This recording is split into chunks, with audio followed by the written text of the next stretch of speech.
Okay, let's try and unpack this. If it felt like the market was just absolutely swamped with information this past week, you definitely weren't imagining things. Oh, yeah. There's been a real surge of news data, across crypto, TradFi, the regulatory side. It really has been a period of high volume, high velocity. Yeah. Makes it genuinely tricky to sort through everything. Absolutely. Yeah. Which is exactly why for this deep dive, we're focusing like really intensely on one specific source, Z's Weekly Alpha, June 9/15, 2025 Market Insights.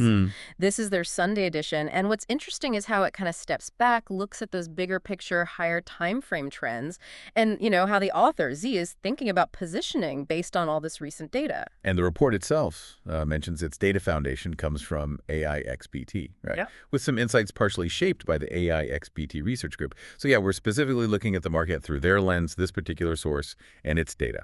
Exactly. So our mission here is pretty clear. Walk through this Z's Weekly Alpha.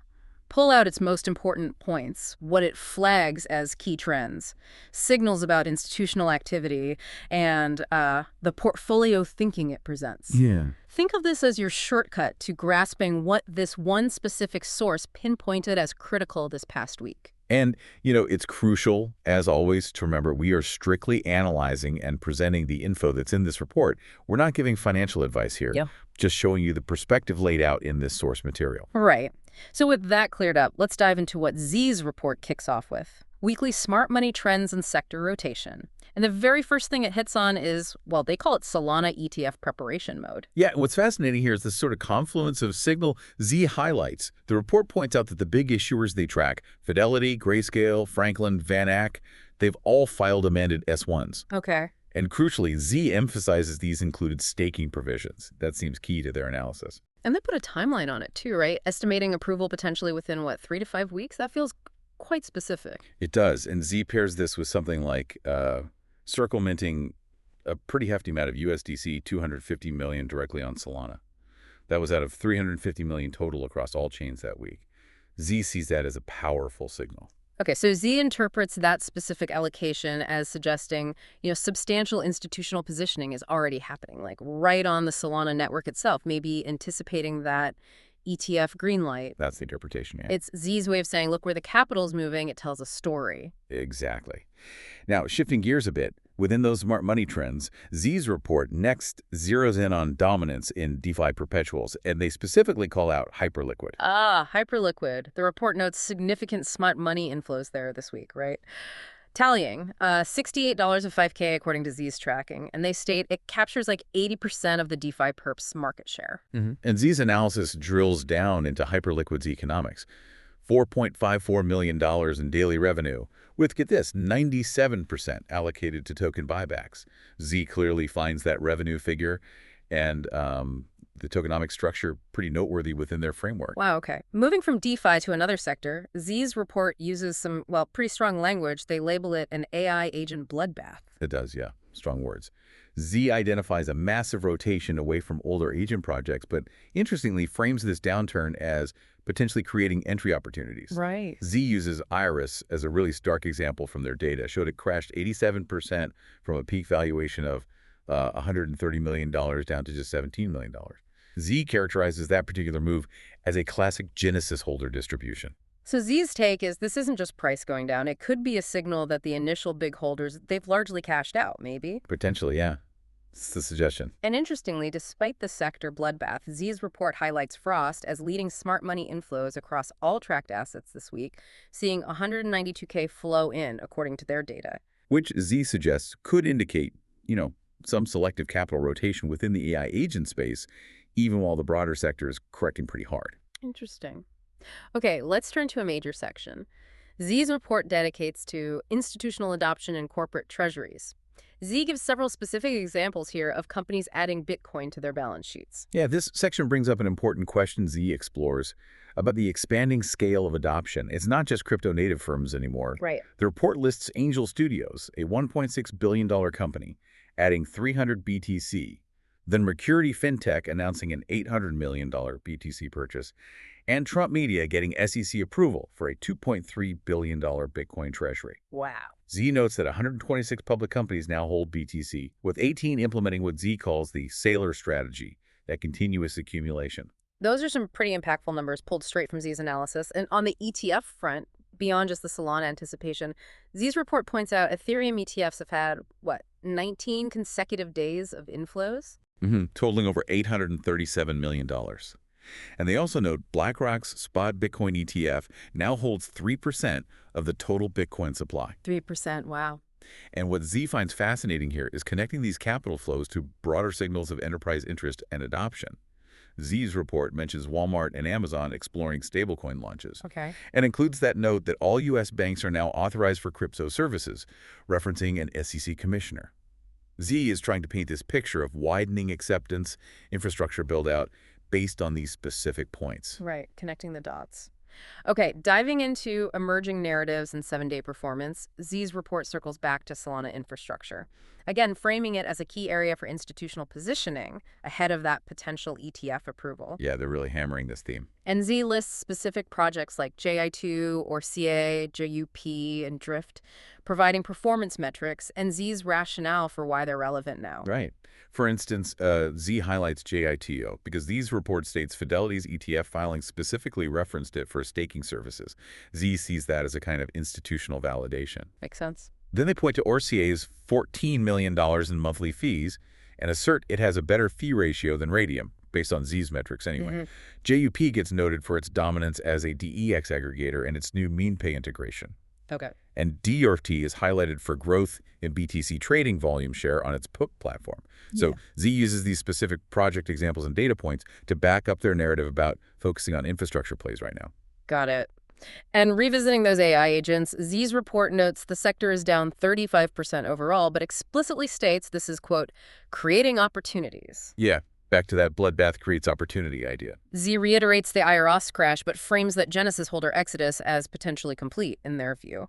Z also mentions GIZA holding value, highlights its backing by RE7 Capital, and Virtual's performance over $50 million in ecosystem revenue despite a 12% dip, according to Z's analysis. Yeah, this ties right back to Z's earlier point about potential entry points after a big correction. Z suggests that maybe certain projects within the AI agent space might be showing signs of consolidation or finding a floor, even with the overall sector downturn. Okay. Z's report also notes that DeFi infrastructure is performing well, up 22% according to their data, highlighting ARA's new all-time high market cap, Pendle's TVL recovery, and Morphoot expanding to Polygon. So Z's analysis shows that even while some sectors are correcting pretty hard, others like DeFi infra are demonstrating strength and, expansion. It's not uniform across the board. Right, a mixed picture. Z's report includes a section listing weekly TVL leaders and performance, mentioning Spark Protocol, Pendle, Aave, Camino, and Euler. Gives specific metrics like Spark's $8.5 billion TVL, Pendle's $4.9 billion TVL recovery. And it also includes comparisons, like Camino apparently outperforming Aave in revenue efficiency, according to Z's specific analysis framework. Okay, so getting into the efficiency metrics. Yeah, those specific comparisons and efficiency metrics are where Z's report tries to provide a more nuanced view. It's not just about raw TVL, but focusing on the efficiency measures Z thinks are important. Moving on, Z's report covers major funding and partnerships. Z lists significant funding rounds over $100 million, like the Cardano Treasuries allocation, and highlights Lista being selected for BNB Chain's incentive program. And Z also draws attention to strategic partnerships involving, established players, like Shopify integrating Coinbase for USDC payments, Stripe acquiring Privy for wallet infrastructure, Oh, interesting. Magic Eden partnering with Sequence for cross-chain tools, and Jupiter integrating MoonPay. Z sees these as signals pointing towards broader integration themes across the industry, things connecting up. Yeah, it definitely feels like pieces connecting. There's also a brief look at the June TGE calendar in Z's report, mentions recent launches like Backroom and P33L, and flags future dates like the ZRO fee switch governance vote and an upcoming unlock. Right, Z includes calendar events like TGEs or unlocks as points of interest for readers because, they can potentially impact market dynamics and supply. Worth keeping an eye on. Sure. Shifting focus again, Z's report includes a section on technical analysis and key levels, giving specific price points for BTC, ETH, and SOL. Yes. Z notes Bitcoin testing $102.05K support after some liquidations, identifying it as a critical level for continuation towards 124K target in Z's view. Okay. Z sees Ethereum breaking down from $2,980 resistance, potentially targeting $2 and $2.03Ks, but notes institutional buying interest around $2,605, providing some support, according to their chart analysis. And Solana. For Solana, Z sees it consolidating, kind of holding pattern ahead of potential ETF approval. Note that its infrastructure tokens are showing relative strength, tying back to that earlier theme. Okay. Z's report then summarizes the best performing sectors, risk adjusted, based on Z's metrics. And it's interesting how this lines up with the narratives we've discussed. Yeah, it pulls it together. Solana infrastructure, DeFi infrastructure, and stablecoin infrastructure are right at the top of Z's list, explicitly linked back to institutional positioning and payment momentum. Gaming is noted at plus 12%. And those AI agents, despite that big negative 35% sector correction Z noted, they're listed last but explicitly highlighted by Z as creating entry opportunities. This section really reinforces Z's overall thesis presented in the report, doesn't it? That Z sees institutional movement driving gains in infrastructure plays. Right. While significant corrections in areas like AI agents, in Z's opinion, could be setting the stage for future growth. Buy the dip, basically, but selectively. Now let's look at what this report presents as Z's portfolio allocation July. This is where Z translates all those insights into a potential strategy, showing how they are allocating based on this data. Right. This is the alpha part of weekly alpha, you could say. Z's report shows a core holdings allocation of 53%. It breaks it down to 20% BTC, 18% ETH, and 15% SOL. And Z gives a specific thesis behind each of these core allocations in the report, doesn't just list them. Yes, exactly. For BTC, Z cites that accelerating institutional treasury adoption we talked about, the reported interest from 40 U.S. states in digital asset reserves, and Z's note about banks being authorized for crypto services. Okay. And ETH? For ETH, Z highlights the recent ETF inflow streak and the appeal of staking yields. Pretty straightforward there. And SOL? For SOL, Z points to the anticipated imminent ETF approval, the revenue leadership Z sees in the Solana ecosystem, plus that specific Circle USDC minting event we mentioned earlier. It all ties together in their reasoning. Okay, core holdings covered. Then Z allocates a pretty significant chunk, 22%, to Solana infrastructure plays. Yeah, this is where they double down on that theme. The breakdown Z provides is 6% to GITO, 5% to Orsia, 5% to JUP, 3% to Drift, and 3% to Camino. And again, Z provides a specific data-driven thesis within the report for each one, directly linking them to the expected institutional flows Z anticipates after a potential Solana ETF approval. Right. For example, Z's reasoning includes JATO being referenced as a staking provider by Fidelity, like we said. For ORCA, it's the stated revenue efficiency, and Z mentions engagement with the SEC, which Z sees as creating a kind of regulatory moat. Interesting term, regulatory moat. Yeah. JUP for its dominance as a DX aggregator capturing volume, Drift for its growth in perps trading, and Camino for its revenue efficiency, potentially attracting TVL growth. Z presents these as direct plays on that anticipated institutional activity on Solana based on Z's analysis. Makes sense, follows their logic. Okay, then Z's report allocates 15% to what Z calls growth plays. This includes Virtuals Protocol, 5%, HyperLiquid, 4%, Aura 3%, and Chainlink 3%. And Z's theses here are a bit more varied. Z sees Virtuals as a leader in that AI agent space, but one with demonstrated revenue, separating it perhaps. Z points to HyperLiquid's perps market share and strong tokenomics as discussed. Z positions Aura potentially for a, quote, meme coin supercycle, while noting its independent structure. And Z views Chainlink as just critical infrastructure with ongoing enterprise partnerships. Bit more diverse bets here. Got it. Finally, 10% is allocated to microcaps in Z's proposed portfolio, broken down into Tier 1 high conviction, 2 to 3% each, and Tier 2 speculative, 1% each. Right. Z's report lists the Tier 1 projects as Iris, GSIA, and YLD. And Z's specific theses include Z's view on Iris's Genesis holder distribution being complete again, that potential bottoming signal, GIZ's institutional backing via RU7, and Z's assessment of YLD as being extremely undervalued within what they call the Solana DeFi space. DeFi, okay. And Z's Tier 2 includes Frost and Mask? Yeah. Frost is noted by Z for leading smart money inflows this week, tying back to that earlier data point, and Mask for its community metrics and PFP adoption signals, according to Z's tracking. Z's report includes a separate detailed analysis section for these microcap alpha picks, kind of reiterating the points and the perceived risk levels. Okay, so flagging higher risk, potentially higher reward. It's exactly. Z is clearly flagging these opportunities, providing specific reasons tied back to data points like inflows or perceived undervaluation within Z's framework. Z's report also mentions some major token unlocks coming up in July, specifically calling out Zero, a 64M unlock on June 21st, as the largest percentage unlock relative to market cap that Z is tracking. Yeah, Z flags this just as a point of interest for readers to monitor, noting that unlocks can potentially influence supply dynamics, so something to be aware of. Okay. Wrapping up the core content, Z's report looks at the broader macro and regulatory environment.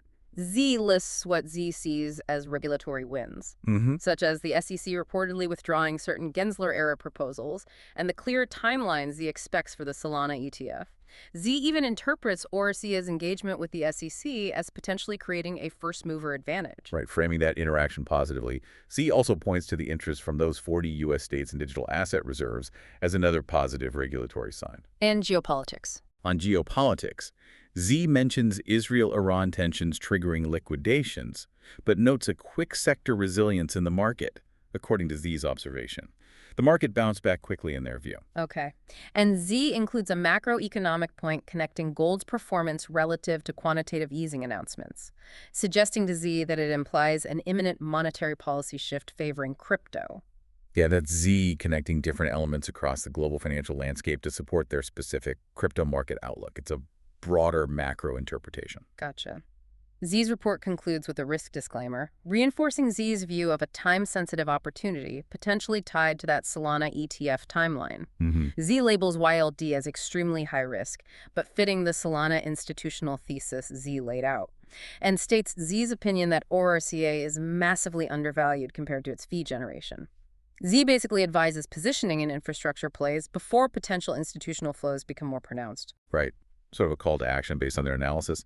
And Z outlines what they plan to focus on next week, monitoring that Solana ETF progress, ORCA's regulatory developments, YLD's technical recovery signals, and observing potential AI agent sector bottoming patterns.